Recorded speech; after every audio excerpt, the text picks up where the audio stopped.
두 번째는 시진핑이 극찬입니다. 시진핑 중국 국가주석에게 직접 편지를 보내서 시 주석으로부터 극찬까지 받았던 우리나라 대학생들의 사연이 보도가 돼서 화제가 되고 있습니다.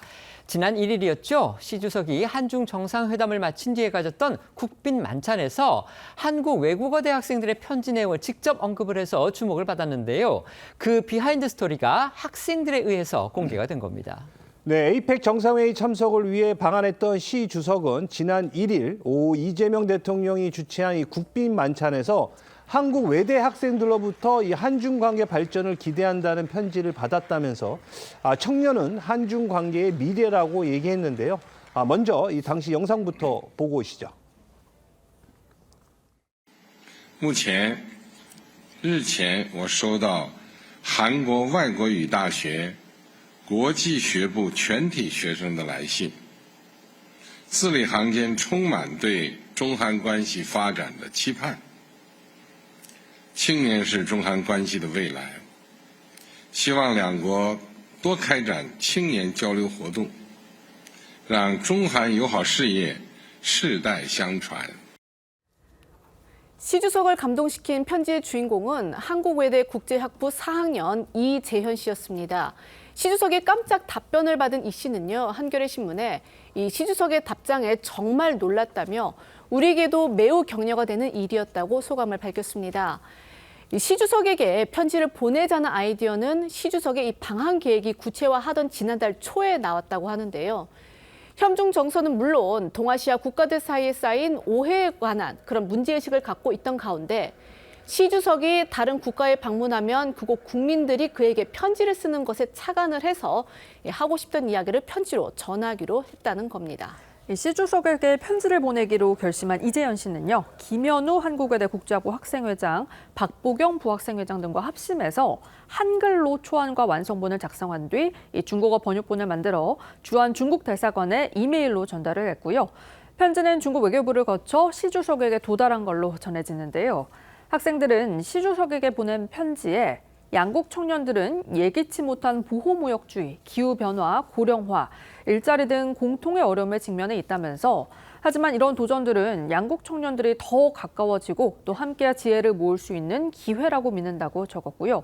또 청년들이 서로의 생각과 마음을 나누면서 우정을 쌓고 동아시아 미래를 함께 그려갈 교류의 장이 더욱 확대되길 기대한다고 덧붙였다고 합니다.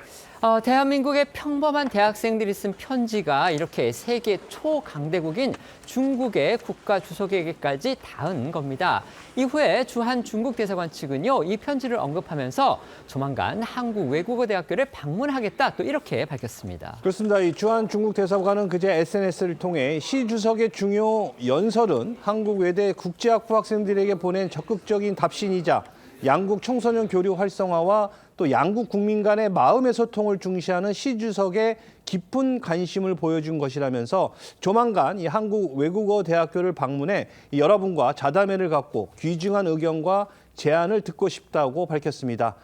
다이빙 주한 중국 대사가 가까운 시일 내에 이 한국 외대를 찾아 대화하겠다는 뜻을 밝히면서 양국 민간의 구체적인 교류로 이어질 것이라는 기대 섞인 전망도 나오고 있습니다. 중국의 시진핑 국가주석이 지난 방한길에 이제 국빈 만찬을 이재명 대통령과 가졌는데요. 아까 저희가 보여드렸던 것처럼 그 연설을 통해서 중한, 한국, 중한, 그다음에 한중 양국의 청년 교류 활동을 많이 벌여서 한중 우호 사업이 대대로 나가도록 하기를 희망한다 이렇게 밝히면서 한국 외국어대 학생들로부터 편지를 받았고 그 편지를 읽었던 소감을 직접 밝혀서 화제가 된 일이 있습니다. 그런데 그 편지를 보낸 외국어대 학생들의 뒷얘기가 한겨레 신문에 의해서 보도가 됐고요. 그 내용이 또 화제가 되고 있는데 이게 정말 민간 외교의 어떤 전형을 보여주는 거 아니냐 이런 생각도 드는 겁니다. 어떻게 생각하십니까? 네, 이게 그 협용 시위와 관련해서 봤을 때 단순하게 이 표현의 방식도요. 공감의 표현은 미래를 가는 문을 여는 것이고 좀 거친 표현 자체는 결국엔 미래로 가는 문을 닫는 그런 좀 극단적인 얘기 같아요. 그래서 저는 우리 그 좀 청년들이 자랑스럽고 아직 우리 대한민국 미래가 좀 기대가 된다. 좀 그런 걸 좀 느꼈습니다. 알겠습니다. 그 한국하고 중국 사이에 민간 교류 단체가 여러 개가 있습니다. 네. 아주 규모가 큰 것도 한 서너 개가 되고 네. 그 단체는 당국 간에 이렇게 어떤 그 충돌이 있었을 때 항상 그 가교 역할을 해왔어요. 서로 양쪽을 방문을 하면서 세미나도 하고 포럼 같은 것도 하고 했는데 그 민간 교류 단체들이 좀 그 코로나 때 주춤했거든요. 주춤해서 요즘 다시 활동을 하고 있어요. 활동을 하고 있는데 지금 그 교류 단체에서 하는 것은 한중 수교를 했을 무렵 한 20년 정도 됐죠. 근데 지금 이제 새로운 청년들이 나서서 민간 차원에서 학생들끼리 교류를 하고 하는 것은 뭐 미래 한중 관계를 위해서 굉장히 바람직한 현상이라고 봅니다. 네, 알겠습니다.